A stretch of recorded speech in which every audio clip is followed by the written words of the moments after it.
নমস্কার, আমি সুস্মিতা। আমি আবারও আজকে চলে এসেছি একটা ভর্তা রেসিপি নিয়ে। চলো তাহলে রেসিপিটা দেখা যাক। থানমান পাতাগুলো ভালো করে ধুয়ে এখানে ঝরা দিয়ে রেখেছি। রসুন কেটে নিয়েছি, শুকনো লঙ্কা, কিছুটা কাঁচা লঙ্কা। এখানে কড়াই বসিয়ে দিয়ে দেব কিছুটা সরিষার তেল। এবার শুকনো লঙ্কাগুলো দিয়ে দেব। লঙ্কাগুলোকে একটু লাল লাল করে ভেজে নিতে হবে।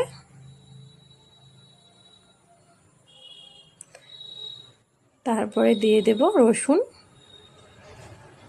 রসুনটাও একটু ভেজে নিব। দিয়ে দেব কাঁচা লঙ্কা,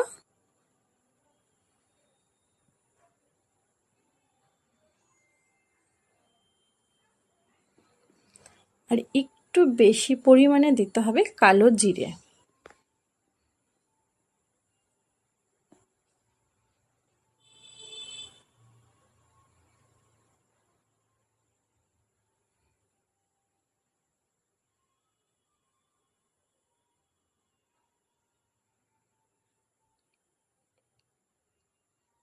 এবার ভালো করে নেড়ে নেব। এটা কিন্তু আমরা নাড়তেই থাকবো যতক্ষণ না রসুনগুলো একটু পুড়ে পুড়ে যাচ্ছে। দেখো রসুনগুলো কিন্তু একটু পুড়ে পুড়ে গেছে। এবার আমি থানমান পাতাটা কুচি কুচি করে কেটে রেখেছিলাম, সেই থানমান পাতাটা এর মধ্যে দিয়ে দিব স্বাদ মতো লবণ।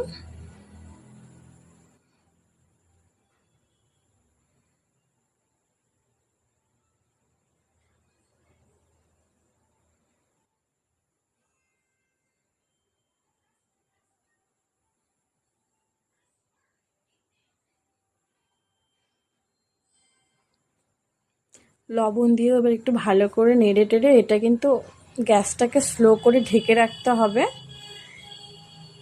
যেহেতু লবণ দিয়েছি একটু তো জল ছাড়বেই। আমি কিন্তু 10 মিনিটের মতো ঢেকে রেখেছিলাম। এবার আমি ঢাকনাটা খুলেছি, দেখো আমার কিন্তু প্রায় ভাজা ভাজা হয়ে গেছে। আর তোমরা কখন বুঝবে যে পাতাটা ভাজা? পাতাটা থেকে কিন্তু একটা স্মেল বাড়িয়ে যাবে। আমি এটা কিন্তু শিলনোড়ায় এখন বেটে নিব। আমার কিন্তু ভর্তাটা বাটা হয়ে গেছে। অবশ্যই কিন্তু উপর দিয়ে সরিষার তেল দিতেই হবে, এটা কিন্তু মাস্ট।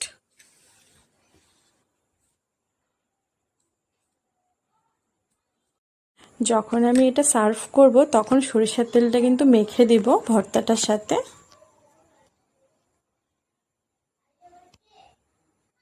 আমি কিন্তু গরম গরম ভাত নিয়ে চলে এসেছি। আর এই ভর্তাটা কিন্তু গরম গরম ভাত দিয়ে খেতে কিন্তু